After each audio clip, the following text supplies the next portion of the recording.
Hello guys, welcome back to my channel. আজকের ভিডিওতে আমি তোমাদের সাথে শেয়ার করব আমাদের র্যাবিটের বেবি হওয়ার জার্নিটা তোমাদের সাথে শেয়ার করব। তো দেখতেই পাচ্ছ, আজ সকালবেলা ঘুম থেকে উঠেই আমার যে মেয়ে খরগোশটি রয়েছে সেটা লোম ছেঁড়া শুরু করে দিয়েছে। দেখতেই পাচ্ছ ওর মুখের মধ্যে কত লোম রয়েছে। তো দুদিন আগেও লোম ছিঁড়েছিল, কিন্তু সেদিনকে বেবি হয়নি। ওরা দুদিন আগে থেকেই লোম ছেঁড়া শুরু করিয়ে দেয় এবং বুঝিয়ে দেয় যে ওদের বেবি হওয়ার টাইম হয়ে গেছে। তো আজকে সানডে, তো আজকে ও সকাল থেকেই লোম ছেঁড়া শুরু করে দিয়েছে এবং বারবার শুয়ে পড়ছে, কিছু খাচ্ছে না।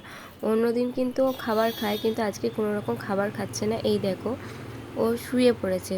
ওর শরীরটা এতটাই খারাপ লাগছে যার কারণে ও শুয়ে পড়েছে। তো দেখতেই পাচ্ছ কোনো খাবার খাচ্ছে না, কিচ্ছু না, কেমনভাবে শুয়ে রয়েছে। আর নানা রকমভাবে ও ছটফট করছে, লোম ছিঁড়ছে, একবার এপাশ একবার ওপাশ। দেখো কেমন করছে, তোমরা দেখতেই পাচ্ছ। ওর শরীরে যে একটা কষ্ট হচ্ছে যেটা আমরা বুঝতে পারছিলাম।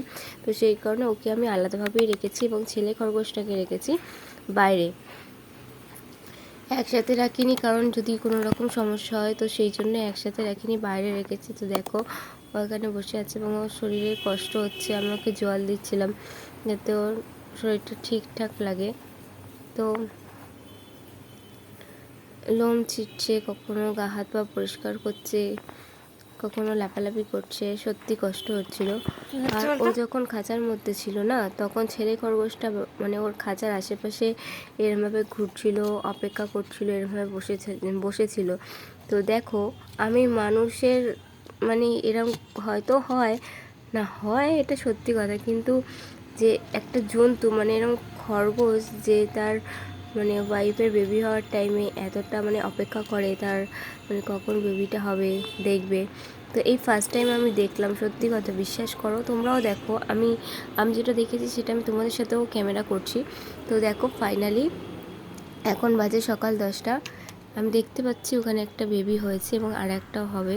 আর ও আমি বসে আছি এখানে, আমাকে কিছু বলতে চাইছে, হয়তো ওদের ভাষায় কিছু বলতে চাইছে, বোঝাতে চাইছে, যেটা আমি হয়তো বুঝতে পারছি না। কিন্তু আমাকে অনেকক্ষণ ধরে সকাল থেকেই বোঝানোর চেষ্টা করছিল, কিন্তু আমি হয়তো বুঝতে পারছিলাম না। তো যাই হোক, দেখো এইভাবেও বসে রয়েছে, দেখতে পাচ্ছ। আমি কিন্তু কোনো মিথ্যে কথা বলি না বা বানিয়েও বলিনি, তোমরা দেখতেই পেলে ও কেমনভাবে বসে অপেক্ষা করছে। তো সত্যি এই জিনিসটা আমি দারুণ লাগলো। আর এটা আমি প্রথম দেখলাম যে মানুষ তো অপেক্ষা করে হয়তো, কিন্তু জন্তু জানোয়াররাও কিন্তু তাদের যে আপনজন হয় তাকে ভালোবাসে। তো দেখতে পাচ্ছ এই যে বেবিটা, আর একটাও বেবি হয়েছে মনে হচ্ছে, দেখো। কিন্তু এই আনন্দের খবরের সাথে সাথে আর একটা দুঃখেরও খবর রয়েছে, যেটা আমি তোমাদের সাথে আস্তে আস্তে শেয়ার করছি। তো চলো, ওই দেখো আর একটা বেবি হয়েছে, ওই যে দেখতে পাচ্ছ, ওই যে তো দুটো বেবি হয়েছে, দুটো, ওই দেখো দেখতে পাচ্ছ, ওই দেখো। তো এই যে দুটো বেবি হয়েছে, কিন্তু এই দুটো বেবি হওয়ার পরেও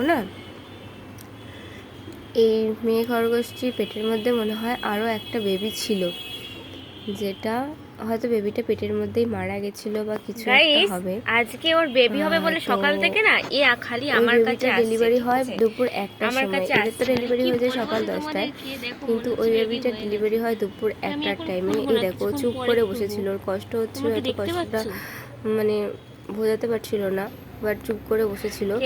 তো ওই বেবিটার 1টার সময় ডেলিভারি হয় এবং ওই বেবিটা অনেকক্ষণ পর ডেলিভারি হয়, বেবিটা মারা গেছিলো। তো এরকমই সুন্দর হয়েছিল, কিন্তু মারা গেছিলো। তো যাই হোক, এখন এই দুটো বেবিকে নিয়েই দেখতে হবে। গাইস, এই দেখো দুটো বেবি হয়েছে আমাদের। তো আজকে খুবই একটা খুশির দিন। তো ওর বাবা দেখতে আসছে, দেখো ওটা ওর বাবা। সকাল থেকে না খেয়ে অপেক্ষা করছিল জানো বাচ্চাগুলোর জন্য। আর ওর মা ওখানে খাঁচার মধ্যে রয়েছে। আর হবে নাকি বুঝতে পারছি না, দুটো বেবি হয়েছে, হেলদি হয়েছে। এখন মায়ের থেকে আলাদা করে নিলাম, কারণ যদি লোকে আঁচড়ে যায়, তো সেই জন্য।